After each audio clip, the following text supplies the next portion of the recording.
Naisip mo na ba kung ano ang tunay na kahulugan ng mga banayad na nota ng may isang gunting tupa si Maria? Ang himig na iyan na umaalingaw sa mga silid ng mga sanggol at sa mga paaralan ay tila simbolo ng kawalang malay. Ngunit, ano kung sabihin ko sa iyo na sa ilalim ng tamis ng awiting ito, may tumitibok na madilim na puso na nagmula pa sa nakalipas na 3,000 taon? Ang kilala natin ngayon bilang isang pambatang tula ay, sa katunayan, ang humihinang alingaungaw ng isang ritual ng dugo na nagtakda sa kapalaran ng mga sinaunang sibilisasyon.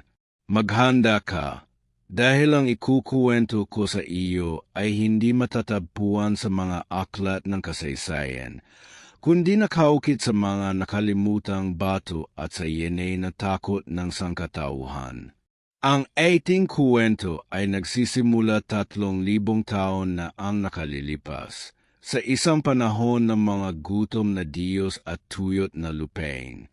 Noong panahong iyon, ang kaligtasan ay hindi nakadepende sa talino, kundi sa pakikipagkasundo sa mga puwersang hindi nakikita. Si Maria ay hindi isang ordinaryong bata sa isang mabulaklak na bukid. Siya ang bisilak, ang pinili mula sa isang lahing itinakda upang pasanin ang bigat ng pamamagitan sa mga Diyos. Ang tupa na sumusunod sa kanya kahit saan siya magpunta ay hindi isang alagang hayop, kundi isang buhay na alay. Ang puti ng balahibo nito ay hindi sumisimbolo sa kapayapaan, kundi isang blankong pepel kung saan isusulat ng tadhana ang duguang sentensya nito. Mula nang isilang si Maria, ang hayop ay itinali sa kanya sa pamamagitan ng isang ritual ng dugo. Sinabi ng mga matatanda na sinisipsip ng hayop ang lahat ng kasalanan, tiheti, at dumi ng nayon, upang ang batang babae ay manatiling malinis hanggang sa araw ng dakilang ritual. Saan man magpunta si Maria, nandoon ang tupa. Kung siya ay ngumingiti, ang tupa ay banayad na wunggol. Kung siya ay umiyak, isinasandal ng tupa ang ulo nito sa kanyang kandungan. Hinihigop ang sakit ng munting pinili. Ang buong nayon ay nakatingin sa dalawang iyon nang may halong paggalang at sindek. Alam nila na ang kaligayahan ng batang iyon ay ang orasan para sa pagtatapos ng kapayapaan.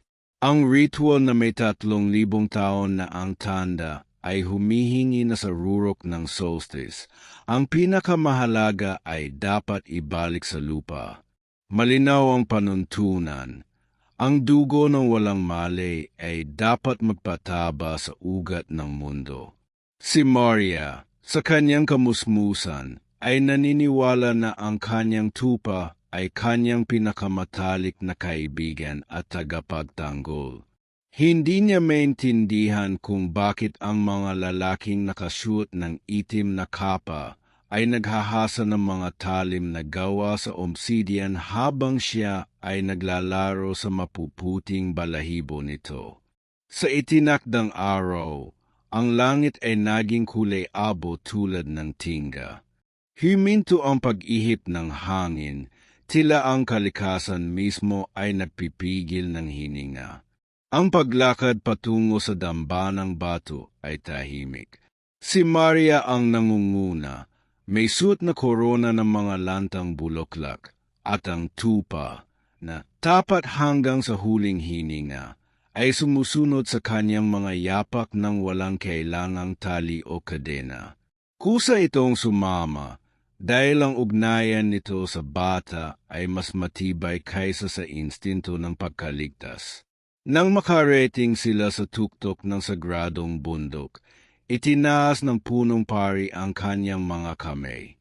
Nagsimulang awitin ang himig. Hindi ito ang masayang tono na alam natin, kundi isang panaghoy sa isang wikang nilamon na ng panahon.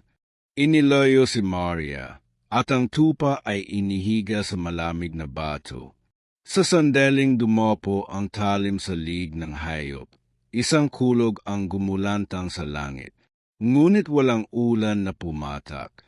Ang bumagsak ay isang ganap na katahimikan. Ang dugong umagos ay hindi lamang nagbasa sa lupa, kundi nagpatibay sa isang kasunduan na tatagal ng libu-libong taon. Ang sakit ni Maria ay napakatindi.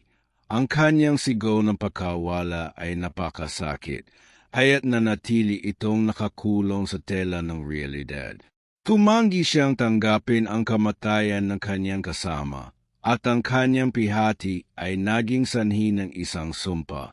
Ang kwento ng kanyang pagkawala ay aawitin ng lahat ng bata, ng bawat henerasyon, upang ang sakripisyo ay hindi kailanman malimutan. Sa paglipas ng mga siglo, ang sangkatauhan, dahil hindi kayang harapin ang ganong kalupitan, ay ginawang tula ang pihati. Ang dambana ng dugo ay naging isang paaralan, ang pari ay naging isang guro, at ang sakripisyo ay naging isang laro. Ngunit ang esensya ay nananatili. Bakit sumusunod ang tupa kay Maria? Dahil ito ay nakatadhana sa kanya. Bakit ito kasing puti na naebi? Dahil kailangan ito ang perpektong biktima. Ngayon, kapag kinakanta mo ang mga linyang ito sa isang tao, ikaw ay, nang hindi mo nalalaman, muling nagbubukas ng isang lumang kodigo. Ipinapaalala mo sa universo na sa bawat sandali ng kapayapaan, may presyo ng dugo na binayaran sa nakaraan. Ang matamis na himig ay maskara lamang ng isang sinaunang lagim. At kung pakikinggan mong mabuti, sa katahimikan pagkatapos ng huling nota ng kanta, maririnig mo pa rin ang malayong ungal ng isang hayop na namatay dahil sa pag-ibig, at ang iyak ng isang batang babae na hindi tumigil sa paghihintay sa kanyang kaibigan sa tuktok na malamig na bundok na iyon. Ang ritual ay hindi kailanman natapos. Binago lamang nito ang kanyang anyo. At ngayon, bahagi ka na rin nito.